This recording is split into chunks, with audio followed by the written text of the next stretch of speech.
Hello everyone, स्वागत है आप सभी का हमारे यूट्यूब चैनल श्याम ट्यूटोरियल्स में। आज हम लोग वर्ष 2022 सीजीपीएससी सीसेट में रीजनिंग से जुड़े हुए प्रश्नों को हल करेंगे। जो वर्ष 2022 यानी इसी वर्ष कुछ दिन पहले 8-10 दिन पहले जो पेपर हुए थे उसी में पूछा गया था प्रश्न। तो आज रीजनिंग से जो जुड़े हुए प्रश्न हैं उन सबको पढ़ने वाले हैं। यह आज का जो पहला प्रश्न है वो कोडिंग डिकोडिंग टॉपिक से जुड़ा हुआ है। तो इस प्रश्न को अच्छे से पढ़ेंगे ध्यान से, उसके बाद इसको बनाएंगे। तो प्लीज हमारे चैनल से जो नए जुड़े हैं वो चैनल को सब्सक्राइब जरूर कर लें, वीडियो को लाइक भी करें। ध्यान देंगे, आज का पहला प्रश्न है, एक कोड भाषा में इंजीनियर को 131 और इनकम को 97 के रूप में लिखा जाता है, तो उसी भाषा में टीचर को कैसे लिखा जाएगा। मतलब इंजीनियर और इनकम को बताना है कैसे कैसे लिखा जाता है। तो यहाँ पे नोटिस करेंगे, ध्यान देंगे, इंजीनियर को क्या लिखा है 131। अब हमें जानना है कि इंजीनियर को 131 कैसे लिखा। तो यहाँ ENGIN फिर EER। ध्यान देंगे, ये E का उल्टा होता है V, यानी ऑपोजिट से 22वां नंबर, N का उल्टा M 13वां नंबर, यानी G का उल्टा T होता है जो हम लोग कोडिंग डिकोडिंग के कॉन्सेप्ट में पढ़े हैं, यानी 20वां नंबर। मतलब G का उल्टा T हुआ। ऐसे G का हम लोग उल्टा डायरेक्ट भी लिख सकते हैं 20 नंबर, लेकिन कॉन्सेप्ट से I का उल्टा R हो गया 18वें नंबर, फिर N का उल्टा M यानी 13वें नंबर, E का उल्टा V 22वें नंबर, फिर E का उल्टा V ये भी 22वें नंबर, फिर R का उल्टा I 9वां नंबर। तो वैसे ही ये सब ऐड करेंगे तो 3 2 5 8 13 13 3 16 16 2 18 2 20 और 9 हो जाएगा 29। 1 2 3 4 5 6 7 8 29 यानी 9 कैरी यानी हासिल 2 2 2 4 1 5 2 7 1 8 1 9 2 11 2 13 यानी 139 आया। अब यहाँ देखेंगे, हम लाए 139 और यहाँ 131 है, तो 139 में से -8 होगा तो 131 आएगा। अब बहुत सारे लोग बोलेंगे कि सर 8 माइनस क्यों करेंगे 139 में। तो यहाँ पे देखेंगे ENGINEER, इंजीनियर में टोटल 8 वर्ड है अल्फाबेट के, इसीलिए ऑपोजिट लिखने के बाद ऑपोजिट का कोड का ऐड करने के बाद जितने नंबर हैं उसको माइनस कर दिए। तो 8 नंबर है उसको माइनस कर दिए तो 131 आया। अब इसी आधार पर प्रश्न है अगला, जो दिया हुआ कॉन्सेप्ट है वो है इनकम का ना।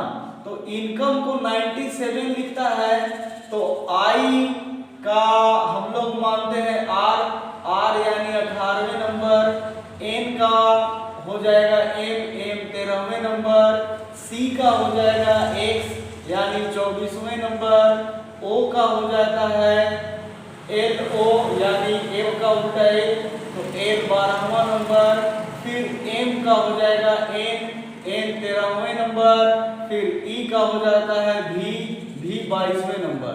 तो इसको भी अब ऐड करेंगे तो 22 8 30 10 40 10 50 53 4 57 67 77 और 3 80 और 10 90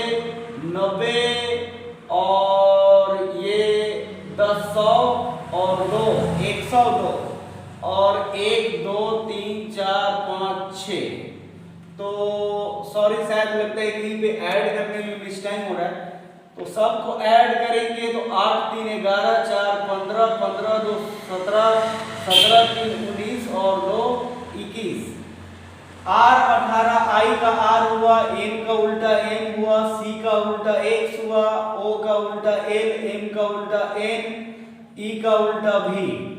तो R 18वें L12 M13 X24 L12 M13 N14 और ये भी 22। तो 8 3 11 4 15 2 17 4 21 और 2 23 हो गया। और हासिल 2 2 4 2 6 2 8 2 10 यानी 103। अब इनकम में टोटल 1 2 3 4 5 6 वर्ड है, तो 103 में से 6 माइनस होगा तो यहाँ वैल्यू आ जाएगा 97। यानी क्या देखें तो ऑपोजिट लिखने के बाद जो ऑपोजिट का कोड आया उसको ऐड कर देंगे और उसमें से इसमें टोटल जितना नंबर था उसको माइनस कर दिए। तो इसमें 8 था, माइनस किए तो 131। वैसे ही इनकम का टोटल ऑपोजिट किए तो 103। इसमें 6 माइनस करेंगे क्योंकि INCOAD मिलाकर टोटल 6 नंबर है, तो 103 में से 6 माइनस हुआ तो 97। अब पूछा है टीचर के बारे में कि टीचर का क्या होगा, तो TEACHER। इसमें 1 2 3 4 5 6 टोटल 7 है। T का उल्टा होता है G यानी G7, E का उल्टा V यानी 22वां, A का उल्टा Z यानी 26वां, C का उल्टा X यानी 24वां, H का उल्टा होता है S यानी S सचिन 19, E का उल्टा V यानी 22, R का उल्टा हुआ I यानी I9। तो अब टोटल ऐड करते हैं 22 7 29 6 35 10 45 10 55 55 और 4 59 10 69 79 प्लस 9 88 प्लस 10 98 200 फिर 120 और 9 यानी ऐड करेंगे तो टोटल जो है वो आ जाएगा 129 यानी 129। अब जल्दबाजी में नहीं बनाना है, यहाँ ऑप्शन 129 है तो बहुत सारे लोग ऐसा बनाने के बाद भी 129 मार देंगे, लेकिन नहीं। यहाँ देखिए जैसे यहाँ 8 यहाँ 6, तो इसमें टोटल टीचर में कितने वर्ड हैं 1 2 3 4 5 6 7, तो 129 में क्या करेंगे उसी आधार पे 7 माइनस करेंगे तो 122 यानी ऑप्शन नंबर बी 100। खाली स्थान को उचित विकल्प द्वारा पूरा करें। 32 अनुपात 896, 41 अनुपात खाली स्थान, 53 अनुपात 2597। मतलब यही समझिए कि 32 से 896 कैसे होगा, 53 से 2597 कैसे होगा, उसी अनुसार बताना है 41 का क्या होगा। ध्यान देंगे पहले 32 का कॉन्सेप्ट से चलते हैं, यानी ध्यान देंगे कि 32 से 896 कैसे हो रहा है ना। तो यहाँ पे 32 यानी हम लोग इसको 32 का स्क्वायर, तो 32 का स्क्वायर हो जाएगा, ऐसे समझिए सिस्टमैटिक लिख रहे हैं, 32 का स्क्वायर 1 हो जाएगा और फिर 32 गुने 4, तो 32 का स्क्वायर 1024 और 32 गुने 4 128। 1024 में से 128 घटाएंगे यानी सीधा 9 मतलब 900 और उसमें से 4 आएगा यानी 896। यानी समझिए कि 32 से 896 कैसे होगा, तो 32 का स्क्वायर यानी 32 गुने 32 1024 और वही 32 को 4 बार गुना करेंगे तो 128। अब 1024 में से 128 माइनस करेंगे तो 896 आया। अब 53 वाला निकालते हैं पहले, तब 41 का देखेंगे। तो 53 का कैसे होगा 25 97, इसके बारे में विचार विमर्श, यानी 53 का स्क्वायर माइनस 53 गुने 4। अब ध्यान देंगे ये याद होना चाहिए और नहीं याद है तो आप गुना कीजिएगा। तो 53 गुने 53 होता है 2809 यानी 2809 और 53 गुने 4 हो जाता है 53 दूनी 156 और दूनी 212 यानी 2809 है तो 100 घटेगा यानी सीधा 2709 और फिर यानी 27 28 से उधर हो गया 2700, मतलब 28 को 26 और ये 3, यानी माइनस करेंगे 2809 में 212, तो टोटल आ जाएगा 2597। यानी लिखने में यहाँ अच्छे से चल नहीं रहा है, तो 2809 से 212 माइनस करेंगे तो हो जाएगा वैल्यू 2597। यानी हम क्या देखें लॉजिक, तो जो शुरू में दिया है उसका स्क्वायर करें और फिर उससे 4 गुना कर दें और दोनों का डिफरेंस निकाल दें तो आ जाएगा वैल्यू। तो उसी प्रकार से यहाँ 41 है, तो हम लोग 41 का स्क्वायर लिखते हैं और फिर 41 गुने 4 करते हैं ना, क्योंकि वही आधार पर आया है। तो ध्यान देंगे 41 का स्क्वायर हो जाएगा 1681। अच्छे से आ नहीं रहा है ये लिखावट मार्कर की प्रॉब्लम की वजह से, तो ये मान लेते हैं कि यहाँ पे है 41, 41 का स्क्वायर लेंगे। इसी दोनों के अनुसार जो गया है कॉन्सेप्ट उसी के अनुसार है। तो 41 का स्क्वायर माइनस 41 गुने 4, तो 41 का स्क्वायर हो गया 1681 और 41 गुने 4 हो गया 164। तो 64 यानी ये आ जाएगा आपका वैल्यू, तो 100 यानी 1500 और उसके बाद ये वैल्यू माइनस करेंगे टोटली।